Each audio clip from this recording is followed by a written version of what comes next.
Record, no?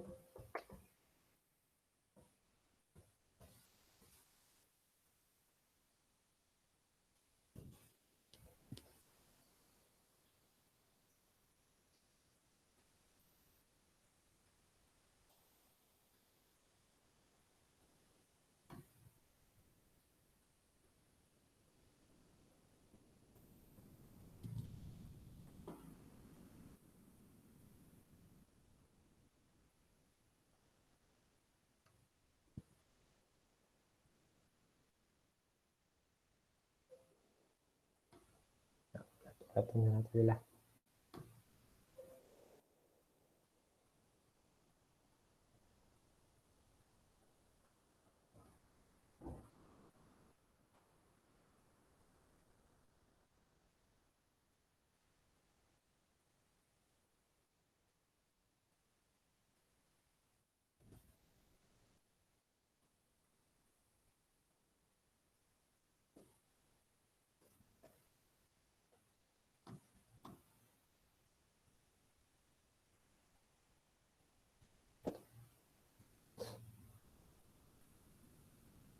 Nalimot tag-record yun eh. Sayang itong kaganyan ako.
I-rough lang na to nga. Kuhan ha. Kay sayang. Ito na record, no? Again, kung naata sa, naata sa plant cell wall na discussion. So, as I've said kagania,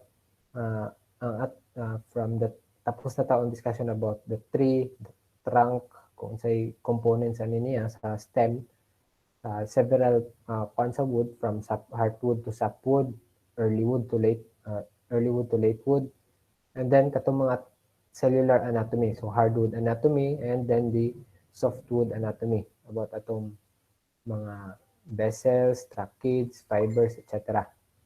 So karon ang atong discussion na ata sa ultrastructure. So atong gina-analyze ni ang unsay characteristics, unsay parts within the cell wall. Sa isa ka individual cell, let's say kini isa ka buslot diri atong gi-extract, gikuha, atong gi-enlarge, inani atong makuha. Ang buslot na diri nga sa ibabaw. So, na-say several parts, and then kanang mga lines ana or kanang tanan parts sa niya is composed of microfibril, which is atong ma-encounter later, and then mag-touch ta gamay about the chemical component nga ga-compose niya. So from the previous discussion, so we-discuss na to ang several types of cells. So softwood na cells, hardwood na cells.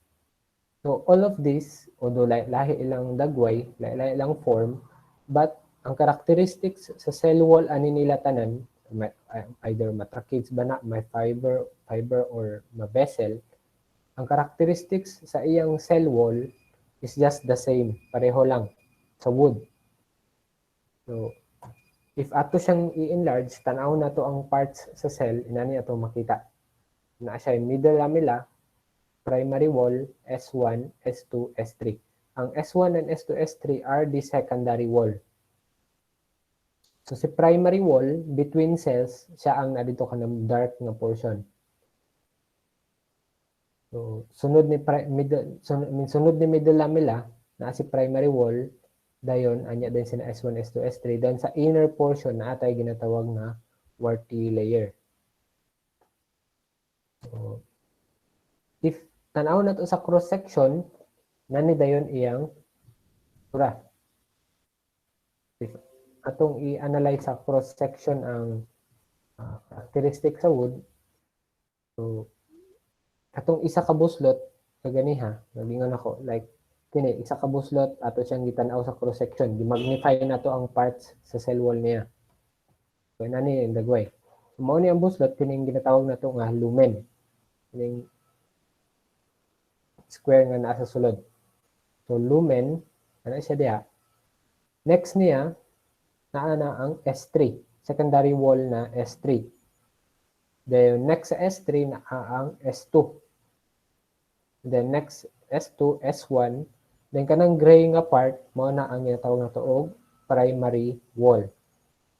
And then outside the primary wall, in between cells, kini isa man ni ka cell. Tapad niya, kini this one is another cell. In between, mo na ang ginatawag nato middle lamella. So mo na ang parts sa cell wall. Okay? So proceed na, okay na? Ordered naman eh. Hello? Guys, naroon mo diya. Sir, yes, sir. Yes, sir. Sige, so proceed na ko ha. So every part ano niya, a true middle lamella, a primary wall, S1, S2, S3, lahi na siya og characteristics pod. Lahi na siya og properties. So ang true middle lamella kini ginan nato ni variable percent, ginan nato na siya diya because ang properties aning true middle lamella is very different sa kining mga nasa primary wall o kuan primary and secondary wall. So unsa day ang naa sa middle lamella? So ato na siyang tanawon sa next slide, but for now i-recall lang, try to familiarize lang sa primary wall kuan diri nga 5% lang siya form the total part sa wood. So 5% lang. So ang total cell wall niya ga-start sa from primary wall padulong sa S3. Ang middle lamella in between lang na siya sa cells. In between sa cells. So mag-start ang cell wall diri sa primary wall. So sa primary wall that is 5% lang siya to the total cell wall. So gamay ra kay siya nga portion sa tibok cell wall. Dayon next niya and then ang order diri or kung unsa ka arrange ang iyang component, meaning unsa ka plaster kung sa tela pa unsa ka plaster ang fabric or kung arrange ba naglines ba ang tama ba ang line sa fabric. So however diri sa primary wall disorder or poor ang iyang order. Kay kung tan-awon nimo din sa atong illustration na mga lines nga gatakilid murag garambol ang mga microfibril. So each niya nga component ginatawag kanang lines murag na siya representation of microfibril. Mao na ang gahimo sa tibuok cell wall. So, sa primary wall random disorder. Sa S1 arrange na ang iyang microfibril. Plaster na. Murag XX sila. Mo nang na S plus Z or na S nga direction na apoy Z nga direction. So, ato na siyang i-kuan karon. Anyway, ato man isa-isahon sila. And then, si S1, 7% lang siya sa tibuok cell wall. So, nipis ra gyapon kayo siya nga portion. Si S2, 85%. Meaning, mauni ang pinakabaga si S2. So, siya ang pinakabaga nga component sa cell wall. And then, si S3, mao pod ang pinaka-nipis. Only 3% lang siya for the whole cell wall. Si katong warty layer nga ganiha nga gingon ako isa sa miscellaneous. Mahibala na ninyo anong miscellaneous ra na siya nga component. So again, pinakabaga niya isang S2. Smallest, thinnest na nga part sa cell wall isang S3. So magsugod ang cell wall from the primary wall, then S1, S2, S3. Ito siyang isa-isahon. So itong is-reinforce ang middle lamella. As I've said, the middle lamella exists in between cells. So for this one, kay cell dire, then kini nga cell, in between sa ila, nadara ang middle lamella. Unsa day si middle lamella? So it serves as a function of binding the cells together. Mura siya, kung sa kuan pa siya ang semento. Mura siya semento ba nga para mag-apad o para magdikit. Mura siya semento o mura siya glue na para magdikit ang duha ka cell na adito si middle lamella. So siya ang serve as binder or siya ang nadara sa tunga sa between cells para magpilit ang duha ka cells. So mo na ang function niya. So at an early stage of growth, it is mainly composed of pectic substances. What's an pectic? These are some hydrocarbons na forms of chemicals nga hydrocarbons or organic material na majorly composed of sugars. So, however, if mamatay na ang cell, katong giingon ako nga pectic substances, katong pectic substances, dili to siya mupilit. Mura lang sila og naadara, kakastore lang na mga chemicals. However, pag mature na, mamatay na ang kahoy, mas mapulihan na siya og lignin. So, totally, kining tibuok outer portion sa kining tibuok middle lamella will be composed majorly of lignin. Isa din si lignin. So, lignin is a chemical which serves as a cementing material in wood. So, natay tulo ka major component chemical sa wood. Na si cellulose, hemicellulose, and then si lignin.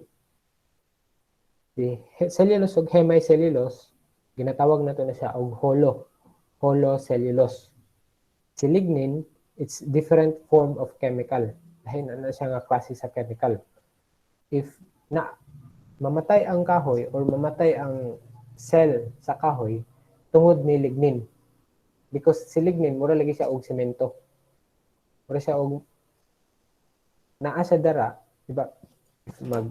Magmasa ka, diba kanang ginabuhat sa kanang mason. Una, naa siya balas. Naa din siya gravel or kanang mga batong nga gagmay. Then, siya semento. Ang semento, ay kung iyan ang ipaghalo-halo tanan, mapurma din niya ang kanang inyong mga dingding, kanang inyong gitumban dara nga kuan. So, halo-halo siya. Sand, balas, gravel, itong mga bato, and then semento. Mura pug inana ang wood. Ang semento or ang cementing material, mauto ang chemical nga lignin. Na-serve siya as cementing material. Again, ang ngalan niya lignin And then, ang inyong balas or ang inyong sand is ang cellulose. Then, ang inyong gravel, mauhang hemicellulose. Ganun na siyang inana. Ganun murag inana iyang representation. Anyway, ato na siyang tanawon later sa last na slides. So, karon, try to remember nga ang major component sa middle lamella is lignin. Composed siya majorly of lignin. Maunang magpapilit or sa semento nga nasa tunga para magdikit ang duha ka cell. So si middle lamella impenetrable na nino of water. Mura nagbinig semento nga di na masunupan og tubig. Maunang mamatay ang cell. Kay mag-exist ni siya middle lamella nga taas kay og lignin, ang resulta low ang transport sa water. So, dili ka tabok-tabok ang tubig. And then, although na ay pits, but ma-lessen na ang movement sa water. Dili na pod ka-penetrate ang tubig diri sa cell wall.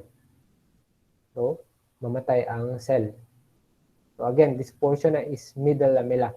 So its thickness except for all cell corners is 0.2 to 1 micrometer. So nipis ra gyapon siya. So after ni middle lamella, naa si primary wall. So the primary wall of 0.1 to 0.2 micrometer thick, nipis ra gyapon siya, and then consist of mo ni akong gingon ganiya. Cellulose, hemicellulose, na siya pectic substances and proteins, but gamay ra kayo ni. Pectin and protein, gamay ra gyud kayo ni siya nga percent. Ang major component niya, cellulose, hemicellulose, and then naa siya lignin. Still, sa primary wall, ang pinakadaghan isang lignin. Itong murag semento. Cementing material nga lignin, gravel niya ang hemicellulose, balas niya ang cellulose. So, si lignin ang major component yapon diri sa primary wall.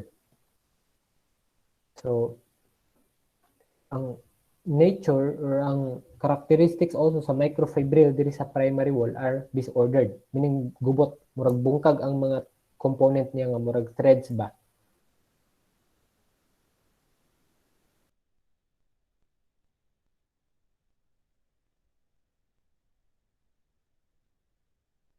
So si primary wall, si middle lamella, and then the primary wall sa katapad na cell,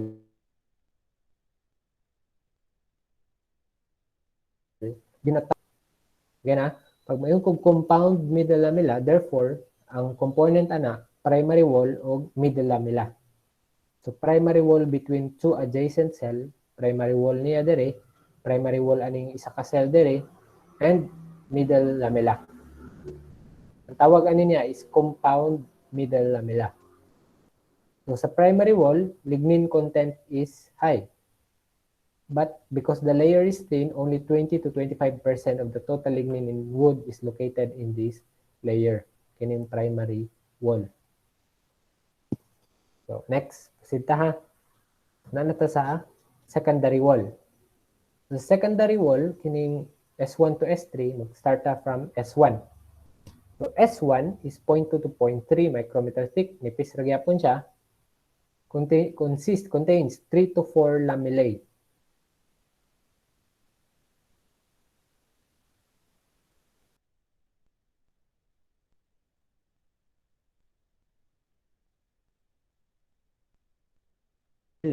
Kining lamellae, mura ni siya og, diba, as I've said, na ay mga fibers diya, microfibers nga gahimo niya. Pag mayroon kag 3 to 4 microfilamellae, if naay tulo ka buk lamellae nga naay tulo ka buk lamella nga gatapad diri or naay tulo ka microfiber nga gatapad diri, inana ra kabaga ang S1. 3 to 4. So 3 to 4 lang ka microfiber nga gatapad diri nga portion or dira nga portion, inana lang kabaga ang S1. So, ang pasabot ani lamellae, mo na ang may microfiber. Kini murag lines diri. Kana microfiber mo na ang gahimo sa S1 or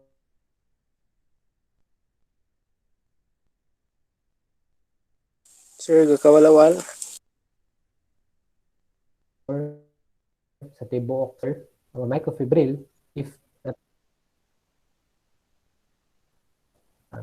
sino ko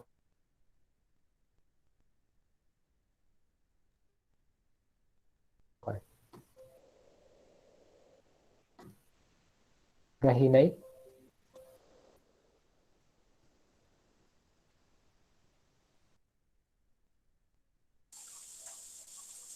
Dili, okay na sir ka na. Padayon lang. Pilit-pilit lang siya sir.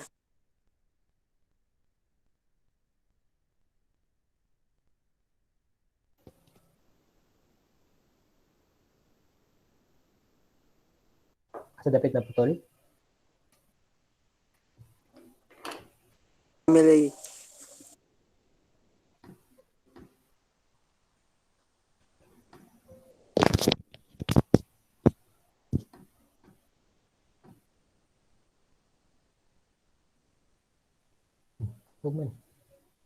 Okay, mag-continue na ko. Yes, sir. Ano na?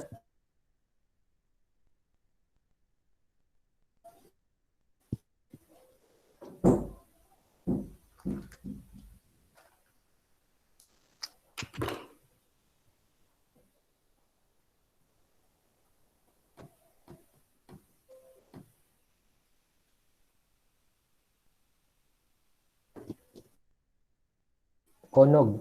Konog. Sir.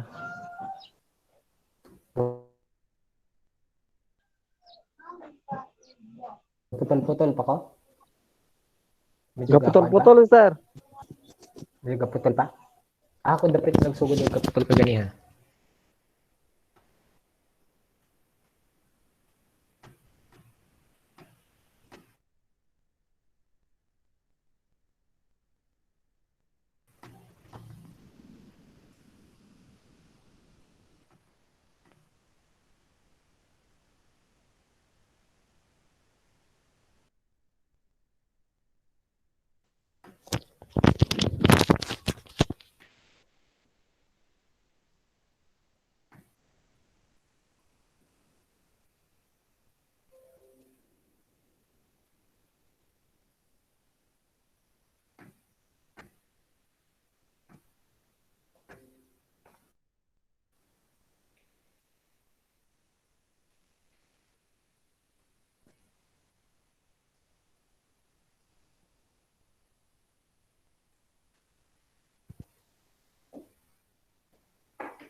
Hello?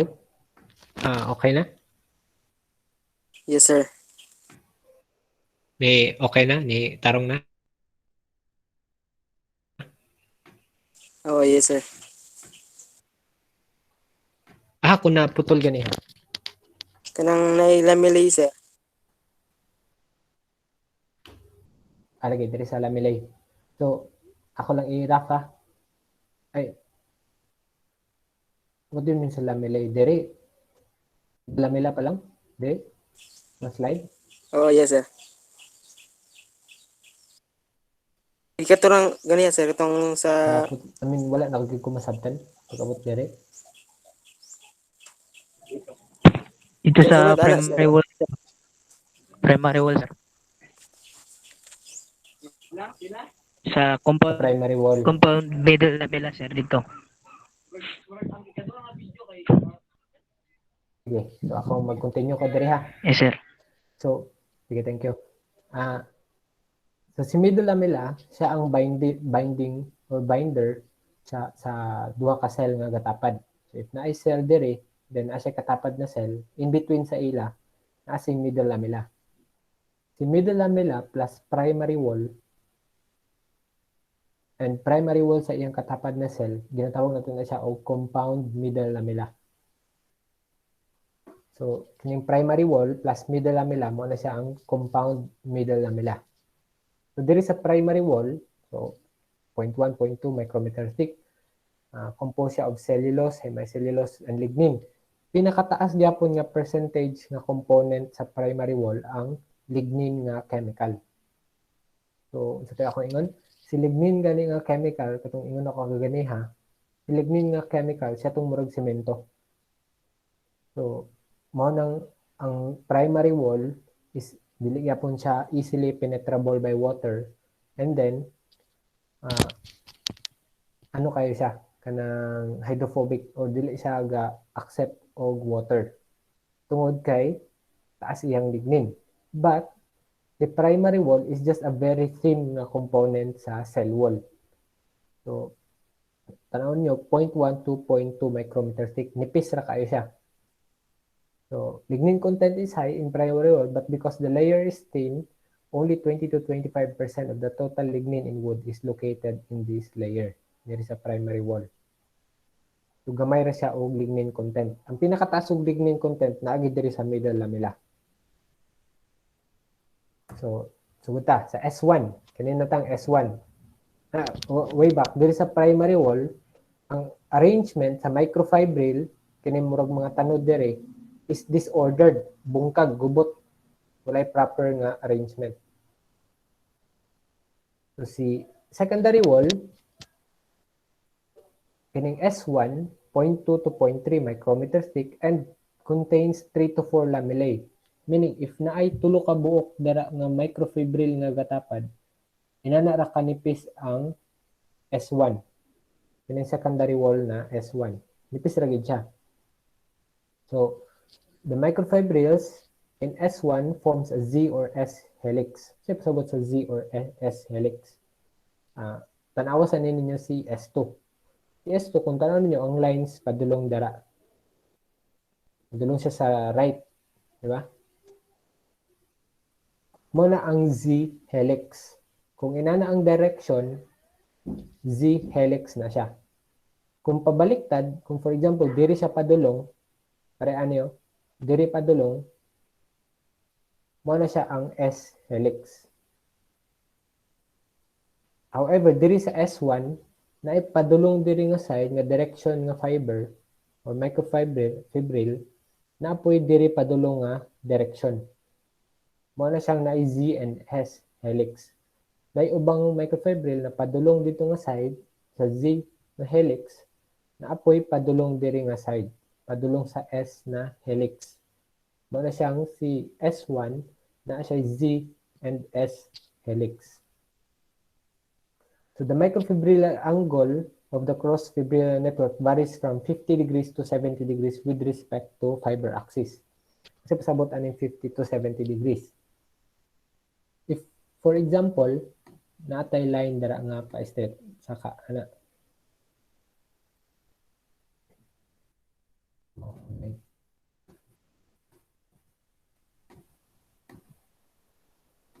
Natay line nga pa ana.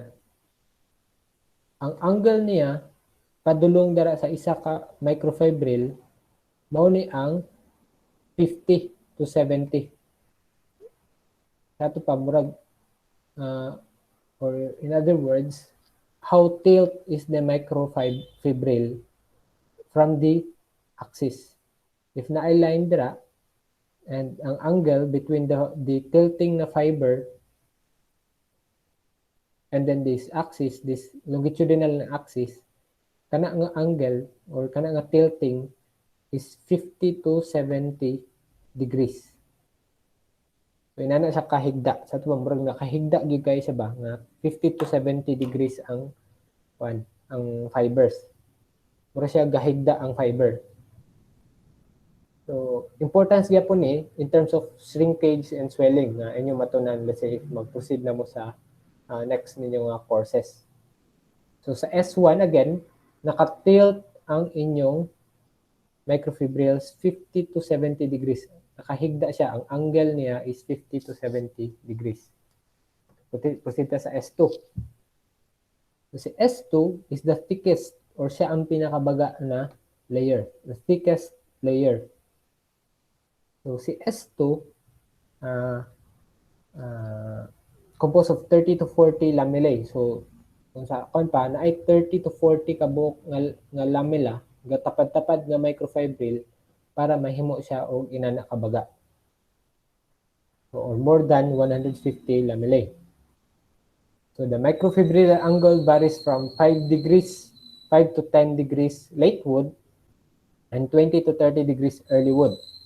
So, it decreases in a regular fashion with increasing fiber length.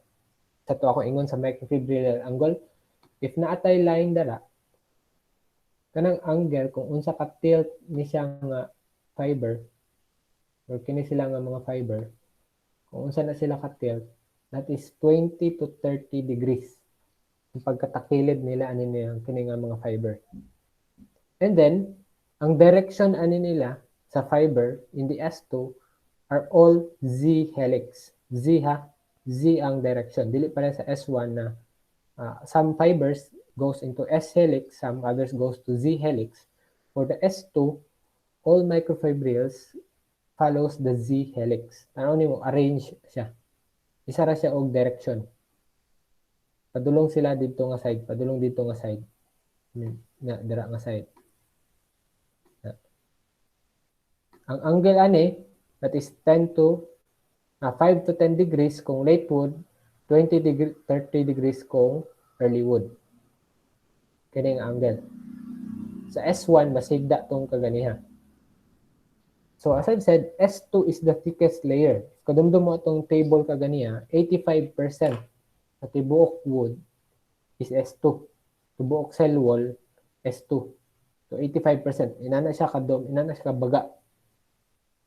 Because of that, the most physical properties of wood is influenced by the S2 layer. So tanang property sa wood, hygroscopic na properties or kung unsa ang iyang moisture relationship. Kung usog ba siya mo absorb og water, hindi ba siya mo absorb og water, and then iyang strength properties. Ligon ba ang kahoy or dili? Ligon ba ang isa ka ang kana nga species sa kahoy? So si S2 ang determining ana. Mo ni ang ga-influence majorly sa characteristics or sa properties sa wood. Si S2 na layer. Timanin na ninyo ha. So the physical properties of wood is influenced by S2 layer. Unsa na sila nga mga properties? Mga hygroscopic, moisture or hygroscopic na properties, density, mga density, specific gravity, mga buoyancy, and other properties sa wood. Ang major influencing factor niya isang S2. So, inyo rin naman ito and once mag-proceed na mo sa next na courses. So, next to S2 is thin layer. So, siya ang pinakanipis sa secondary wall. So, only 0.1 micrometer contain microfibrils both in Z and S helix. Mura siya og si S1. Na ubang microfibril na ang direction S, na po ibang microfibril ang direction Z. However, if i-observe nimo ang microfibrillal angle,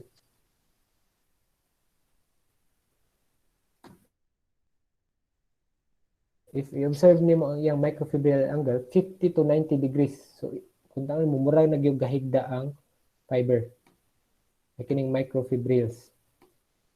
Na sila. Ang angle ana,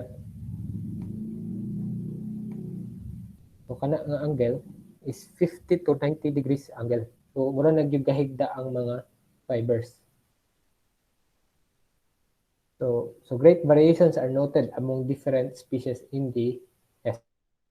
So next niya kining warty layer, kining W. So then is host membrane located in the inner surface of the cell wall. So, unsa si may warty layer? Di ba kadumdum mo sa inyong biology, ang mga component sa cell na ay cell wall, na ay vacuole, tumbuhi nga cell, living na cell, vacuole, and then ay mitochondria, nucleus, Golgi bodies, sa katong uban. Diba sa inyong biology niyo nga class. So probably if maka-recall mo, daghan na mga parts sa cell. However, sa wood, patay na or dead na ang cell. Karon unsay mahitabo ato ni mga Golgi bodies, nucleus, endoplasmic reticulum, vacuole, etc. Unsay mahitabo ato nila? Ang tendency, mahimo sila og deposits or ma-decompose or madaot sila, mag-decay sila, pero naara gyapon sila sa wood nga cell. They cannot go out. Dili sila makagawas. Because interlocking man nga mga cells. So ang katong mga parts sa living cells nga gingon ako, mao na ni sila.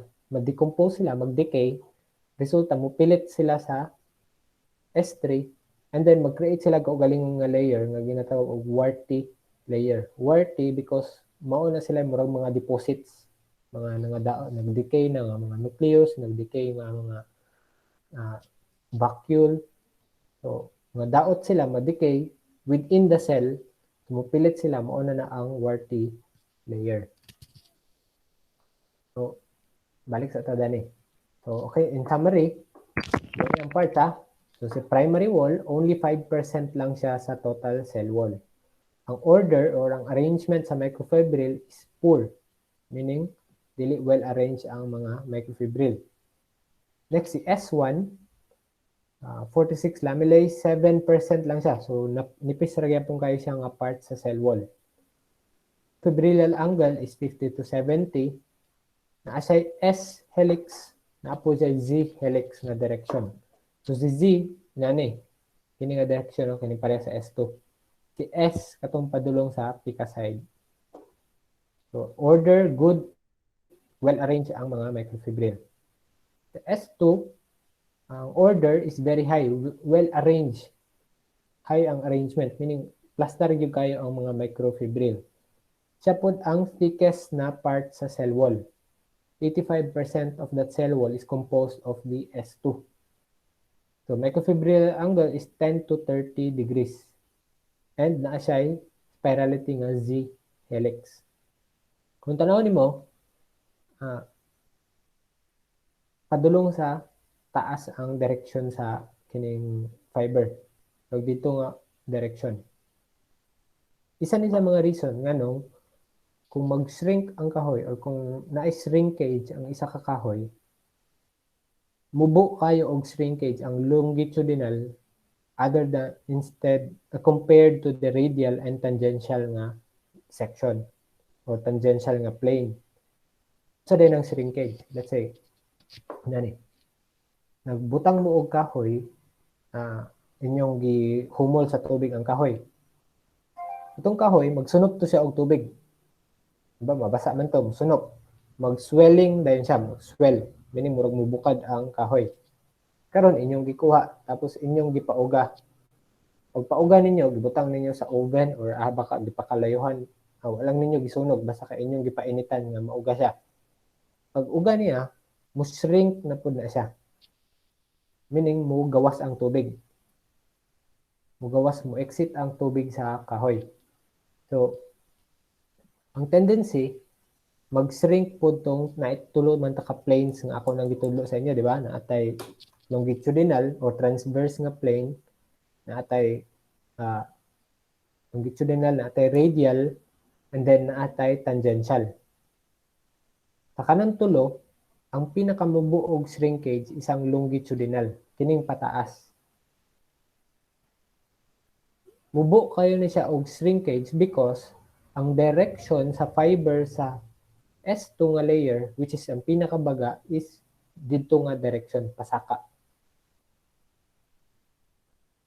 So, mo siyang, dili kayo siya mo shrink in terms of longitudinal na direction. May na siya. Anyway, explain na sa inyo sa inyong utilization or if mag-discuss na mo on wood physics. So, next na ito nga layer, isang S3. So, 2 to 4 lamellae, 3%, only 3% lang siya for the whole cell wall. Nipis lagi kayo siya nga part.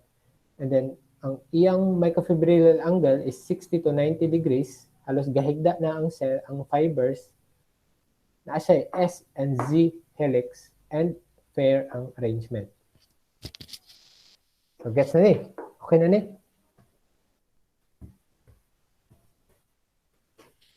Okay na? Kuha ito ninyo? Question sa? Okay na, sir. Dami po nga tayo.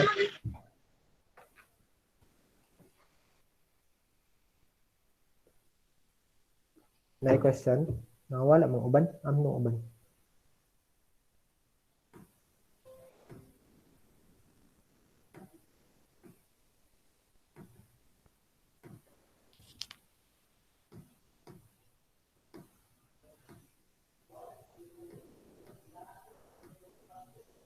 Tong uban, nawala man.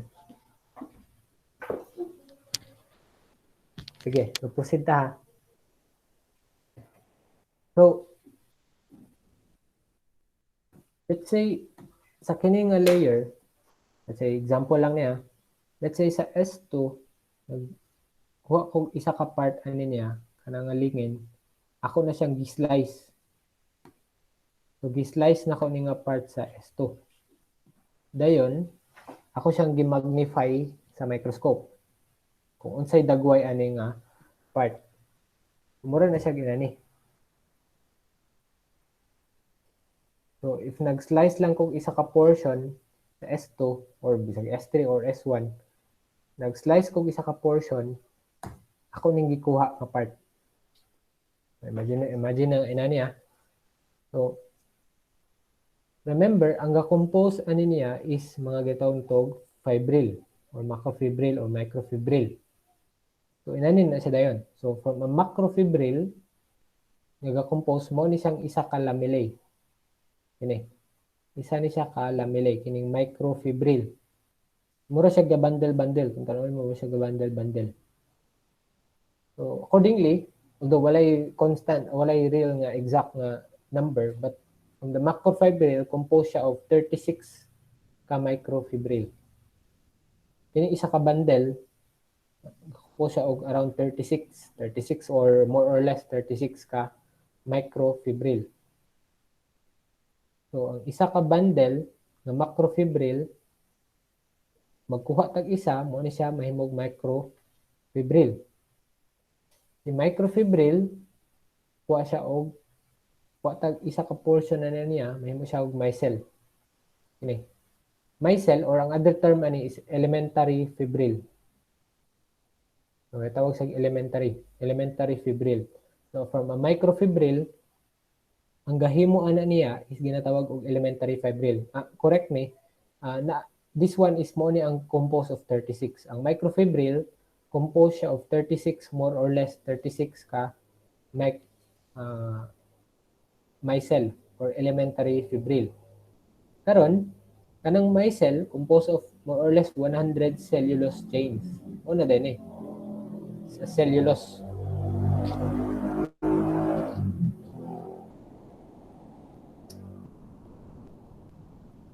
Kada isa ka inana sa kalinya, that refers to a cellulose chain. Saan yung cellulose? Mauni ang isa ka major component sa wood na isa ka wood chemical siya sa wood na isa siya sa major component sa cell wall. Yun yung cellulose. So, from a microfibril, again composed siya of microfibril, yun mauni ang isa ka lamellae or lamella, and then kana siya composed of micelle. Si micelle also known as elementary fibril. And then kana elementary fibril composed siya of cellulose chains. Remember, imagine nagkuha ra ta gamay nga portion dire. BS2. Ano ang range niya? So from a macrofibril, mahiwa siya into composed siya of microfibril. Kining microfibril, composed din na siya o kining elementary fibril. Isa. Gikan dara, isa ka inana, elementary fibril. Si elementary fibril, composed na siya og cellulose nga chains. Kada isa ka isa na ka cellulose, isa ka polymer. Cellulose nga chain. Si cellulose, isa ka major chemical sa wood. So, gets niyo kung asa ta dapit ha? So, di ka nagkuha ta gamay nga portion, ang di-enlarge, kita na to ang macrofibril. Si macrofibril composed of microfibril. Si microfibril composed of micelle or elementary fibril. Kining micelle or elementary fibril is composed of cellulose chain. Ano siya ginani? So si macrofibril, microfibril, then kini din siya ang elementary fibril. Elementary fibril composed of cellulose chains. Okay? So karon, tanaw na to ang isa ka microfibril. Kini isa ni siya ka microfibril, isa ka bundle. Composed of around more or less 36 ka elementary fibril. So tanaw na to si isa ka microfibril. Atong i-enlarge ni. Atong i-enlarge ni nga pan, let's say atong i-cut then atong i-enlarge. So sa cross section niya, dire cross section, if ato siyang tanawon dire nga point of nga view, cross section, nani ang iyang dagway? Nasa lignin, kini nasa gawas niya, nasa lignin dara. Dayon, naasay hemicellulose, which is another chemical in wood. Ano mga kuan nga lines. Gaputol-putol na lines. Hemicellulose and kining hard line mo ni ang cellulose.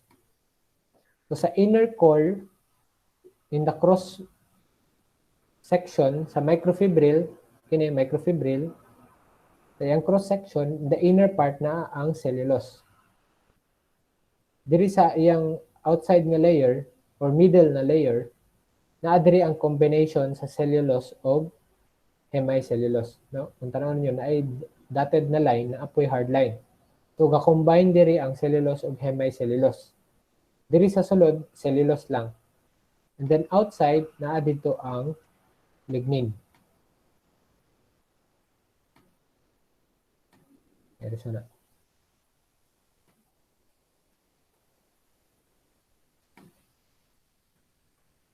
So, dire na ay hemicellulose, nasa inner core ang cellulose, na dire dayon ang lignin. So, sa lengthwise na direction, let's say kini nga kon ato siyang tanawon dire nga direction. So, sa lengthwise, nani. Outside, sa pinakagawas, na adira ang lignin. Dire sa middle na layer, na adira ang combination sa cellulose o hemicellulose. And then, dire sa tunga, puro na cellulose. Inana ang properties o inana ang characteristic sa kining microfibril kini. Okay?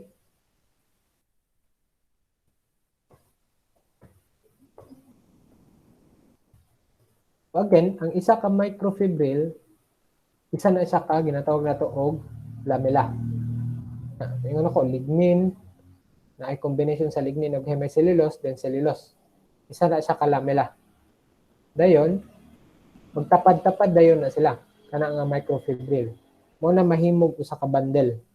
Usa ka bundle nga microfibril mahimo og macrofibril. Magtapad-tapad sila ba? So kini one. Isa ka microfibril. This one is another microfibril, this one is another microfibril, and this one is another microfibril. So 4 microfibrils. Kini sila tanan, therefore, is a macrofibril. Macro, meaning composite na siya sa mga microfibril. So, itong bingon ako nga sa sulod na siya yung ginatawag na cellulose. Diba? Sulod sa lamella, or sa sulod sa microfibril na adra ang cellulose. The cellulose na apunay duha ka parts.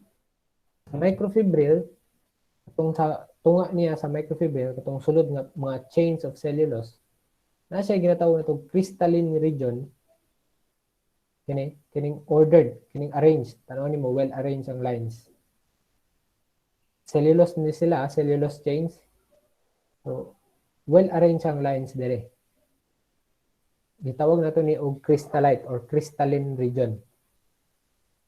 Here, tanawin mo disordered, bungkag, murag naglusen ang cellulose. Naglusen ang mga cellulose chains. Sa isa ka lamella, sa isa ka microfibril. Tinatawag nato ni this region as amorphous region. Crystalline, amorphous. So, unsa implication ani niya? If kakuan mo ang kahoy dili siya sturdy. Diba? Kung for example, kining ballpen, ang kining ballpen, if ako siyang balion ana, ayun ni bali kay turang bukot nga kuan. Okay, kuan dali. For example, kining nga ballpen, if balion ako ana, mabali ni diretso. Pero si kahoy, ang wood, if ato siyang i-bend ana, mo curve pa siya. Mo action pa siya og bow. Dili siya diretso nga mabali nga matigpong. Nga dito ra ma-crack, dito makuan. Ang wood medyo mo bend siya gamay, anya siya mag-collapse. Anya siya mabali. So, ang isa ka ballpen for example, if anaon ako diretso buak, Ang wood, medyo mo resist pa na. Mo resist siya sa bending. Mura siya musukol pa nga, dili siya buwak diretso. Kasi hinungdan ana. Isa ka kuan nga reason is kining present sa amorphous region. If ang microfibril sa wood is made of crystalline region, kung balion ni mga wood dito bali. Mura siya og buwak ra maputol ra diretso. Mabali nga murag bildo. Manaon nimo bali dito. Kung crystalline lang siya. But there exists sa wood nga microfibrils, dili lang siya crystalline, naa siya amorphous nga region. Si amorphous nga region, siya ang mualaw og bend. Mualaw siya nga medyo ma-bend ang mga microfibrils. So, ang microfibrils, dili siya murag dagom nga gahi kayo nga murag dagom nga kuan, dili siya nana. Instead, naa siya amorphous region, mura siya loose nga region of cellulose chains dere. Kana siya nga loose nga region, mo na siya ang allow og low nga bending. So, kuha na natin nyo sa inyong wood physics. So, mo implication na niya. So, kuha na ninyo kung asa mo dapit na kuha na nato tanan. So, from an S3, from a single portion, nagkuha ta macrofibril. Macrofibril is composed of microfibril. And microfibril is composed of elementary fibril. Kini elementary fibril. Those elementary fibril is composed of cellulose chains. Ang macrofibril, ang microfibril, ang iyang cross section na siya cellulose sa tunga, na siya mga hemicellulose dire, and then na siya lignin sa gawas. Then natawag nato na siya isa ka lamella. May lamella. So, matapad na sila, magtapad-tapad na ang mga lamella, mahimo na siya dayon og microfibril. So, si microfibril, ang isa ka lamella, kini, kanang cellulose nga naa sa tunga, na siya crystalline and amorphous na region dayon. Kasi crystalline, ordered. Maayo ang arrangement sa mga cellulose chains. Kaya amorphous, medyo nabungkag, nagloosen ang mga cellulose chains. Right. So sa isa ka wood, kaya akong gipangingon ganiya, so ang chemical composition niya is made of cellulose, hemicellulose, and lignin. Although naapay mga other like pectic substance, pectins, substances, mga extractives, mga other monosaccharides or proteins nga available sa wood. But gamay ra kay to siyang percentage. These three chemicals are the major component of wood. Cellulose is around 45 to 50% and 45 to 50% in hardwood. Hemicellulose 18 to 25%, 25 to 35. So dili the same ang softwood and hardwood. Si lignin taas ang sa softwood compared sa hardwood. So these three are the major chemicals, cellulose, hemicellulose, and lignin. Lahi ni sila og characteristics kining tulo ka chemicals. So you will not know this until you engage into wood chemistry, which is another course, another subject. So in terms of distribution, dire ang compound middle lamella. Sa ganing compound middle lamella, composed siya of primary wall of two adjacent cells and then the middle lamella. So in the compound middle lamella, more than halos 85%. 75%, I think.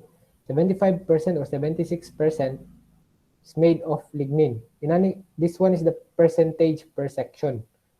There, kining line there, this one is the compound middle lamella, S1, S2, S3. In the compound middle lamella, ang pinakadaghan is lignin. Naay gamay nga hemicellulose, naapoy gamay nga cellulose. In the S1, pinakadaghan yapon, I think daghan yapon ang lignin. And daghan na pod ang cellulose. Gamay ra ang hemicellulose. In the S2, ang pinakadaghan nga portion isang cellulose. Gamay na ang lignin o hemicellulose. Cellulose is the major component in the S2.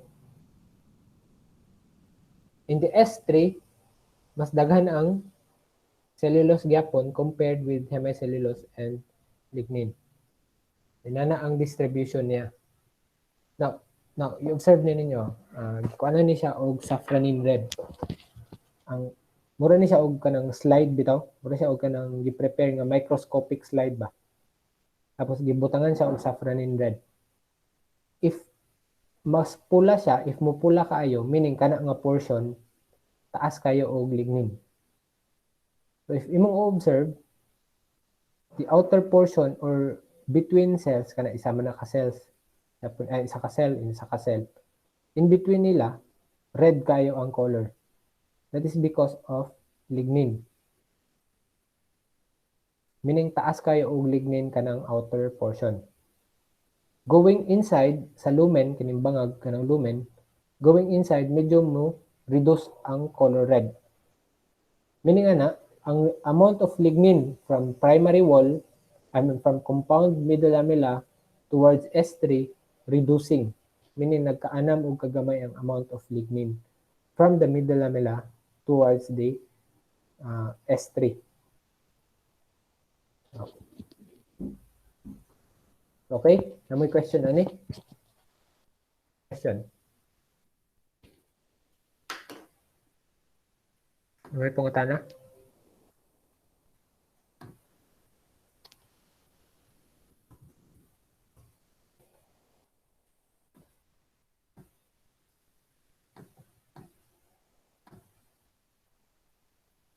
May question?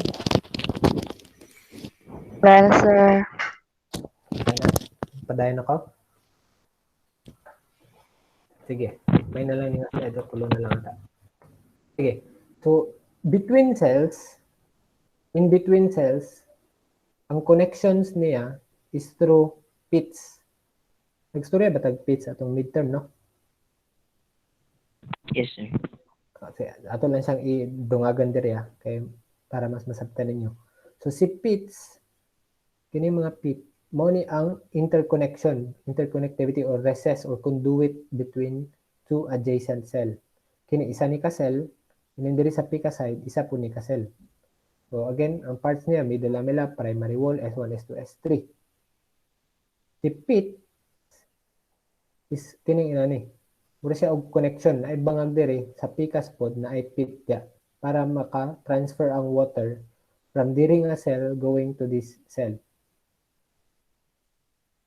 So compose siya of border, na siya pit border, pit aperture or murag bangag niya buslot, and pit membrane, pit chamber. And so para maka-transport ang water from this cell going dito nga direction, moagi siya aning pits. So they are recessed in the secondary wall between adjacent cells, and water conduction in a tree is made possible by pits. Para maka-move ang water from cell to cell, dead na mga cells niya, from dead na cells, para maka-move ang water na ay ang naani silang pits.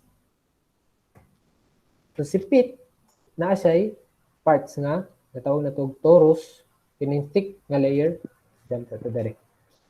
Torus, kining nasa tunga, this is impermeable, meaning dili ni masudlag, kasunod ang tubig dire. Si torus, so the central thickened portion of pit membrane formed after the secondary thickening in the primary wall.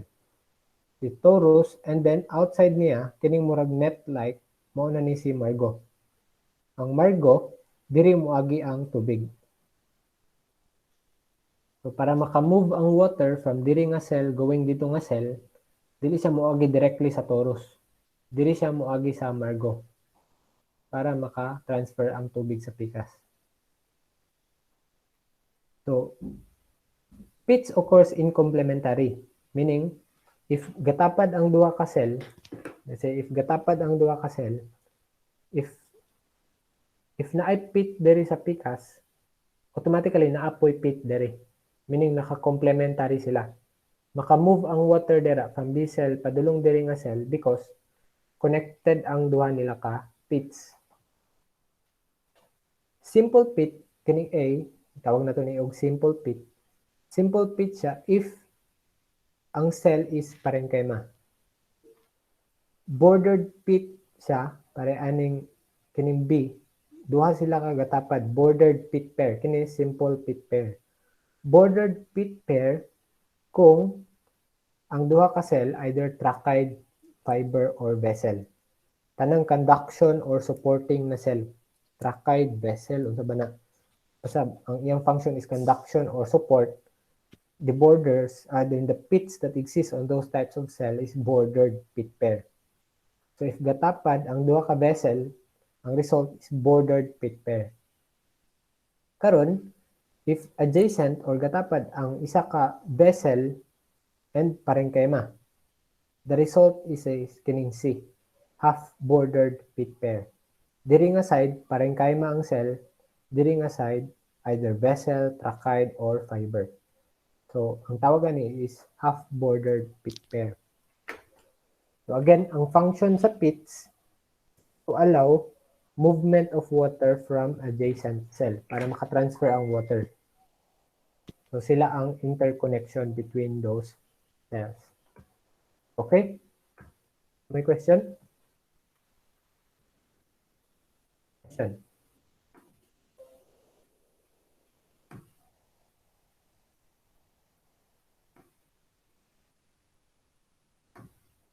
May question?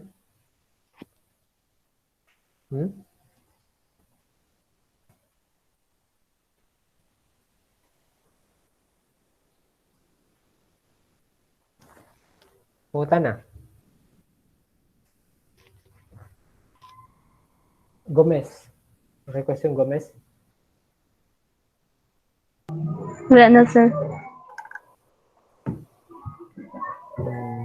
Cecilia, Kunog, Aro, Mabilin, Dumagan, Benes, Lakaran. Question? Wala na, sir. Hello, sir.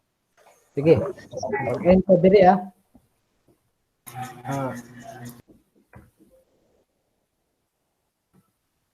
Mag-end ta diri.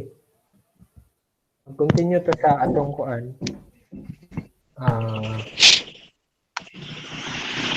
Nasipyat ko ba ang ato madayang schedule kay Monday, Wednesday, no? Pero vacant Yes, sir. gyapon mo og Thursday morning, 9? Yes, sir. Sige, schedule ta Thursday 9 kaya magsugod ta sa wood identification. Okay. Mag-end sa tadara. If wala mo question, or anytime, pwede man mo mangutana diri sa chat. If wala mo question, diri lang sa ta. Mag-end na ta sa meeting. Okay na? Okay, sir. Ano Dili na ta Dili na, ma'am? mag-meet karon nga week, sir. Mag-meeting ta otro sa Thursday para sa laboratory. Okay, sir. Thank you. Okay. Anyway, recorded mangyapon na siya. Smile lang tong naagid mo din kaya aron makapangutan na. So, sige, if wala na question, pwede na mo mag-exit. Sige, thank you. Bye-bye. Thank you, sir. Thank you, sir. Sige, thank you.